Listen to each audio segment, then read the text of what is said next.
salamat naman na nakapagbakasyon na kayo dyan.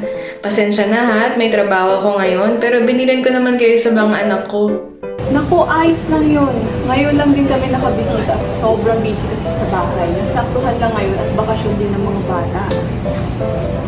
Hi, tita! Bakit po naka-long sleeve sila Julia at Ian? Di po ba sila naiinitan? Nagkamalarya na kasi si Ian at pinag-iingat ko lang din si Julia. Ang mahal-mahal kaya ng pa-check up dito. Nako, kaya mag-ingat kayo ha. Pag long sleeves mo si Shai o kaya off lotion man lang. Sus, hindi naman siguro. Ay, bahala ka ate. Mas okay nang nag-iingat, no? O sige, mauna na ako. Uy, uwi na tayo. Tita, bye-bye po. Next time na ulit. Ano yung sabi ni tita na nagkasakit daw po sila Julia at Ian? Naku, wala lang yun. Upansin nila nalalakot lang yun. Kaya na. Sige, tara.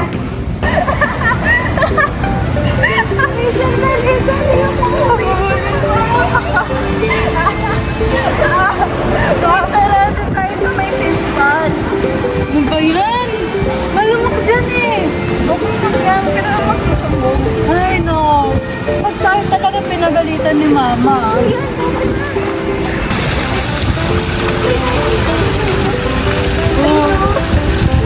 Oo nga, ang daming isda. Aray! Oh, kanina ba ako nakagod? Wala. Sabi ko po eh. Wala. Bumalik ko tayo dito. Nakapagalitan pa tayo ni Mama. Matapos ang isang linggo, bumalik na ang mag-ina sa Maynila. Ngunit may nangyaring hindi inaasahan. Anak, ano nang pakiramdam mo?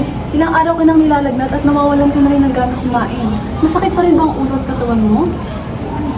Nako, oras na yata para dalhin kita sa ospital. Tara na, anak. Dok, yung anak ko po. Ano ba yung problema, miss? Ilang araw na po kasi siyang nilalagnat tapos wala na rin siyang gana kumain. Sobrang sakit na rin doon ang ulo niya. Pahihina na daw talaga siya. Okay, so kinakailangan niya pong sumailalim sa ilang mga tests at examinations para malaman natin kung ano yung mga posibleng rason kung bakit siya nakakaramdam ng ganyan. Sige po, maraming salamat po. So, Mrs., ito na po yung resulta ng mga test ng anak niya. And base po dito, may malaria po siya. Hala, paano na po yun, Dok? Ano pong maaaring namin? Ang malaria ay isang nakamamatay na sakit na ipapasa sa tao sa pamamagitan ng kagat ng mga lamok, partikular na ng mga Anopheles species. Karaniwang matatagpuan ang sakit na ito sa mga tropikal na rehiyon. Hindi direktang naipapasa ang malaria mula sa tao patungo sa iba. Gayunpaman, maaari itong maipasa sa pamamagitan ng blood transfusions o paggamit ng kontaminadong karayom. Kung hindi maagapan, ang malaria na dulot ng Plasmodium falciparum ay maaaring mauwi sa malubhang sakit at magdulot ng kamatayan sa loob ng 24 oras. Kaya naman, napakahalaga ng maagang paggamot at tamang pangangalaga upang maiwasan ang ganitong trahedya. So, para po gumaling ang anak niyo, maaari ko po kayong resetahan ng mga gamot para malabanan ang malaria.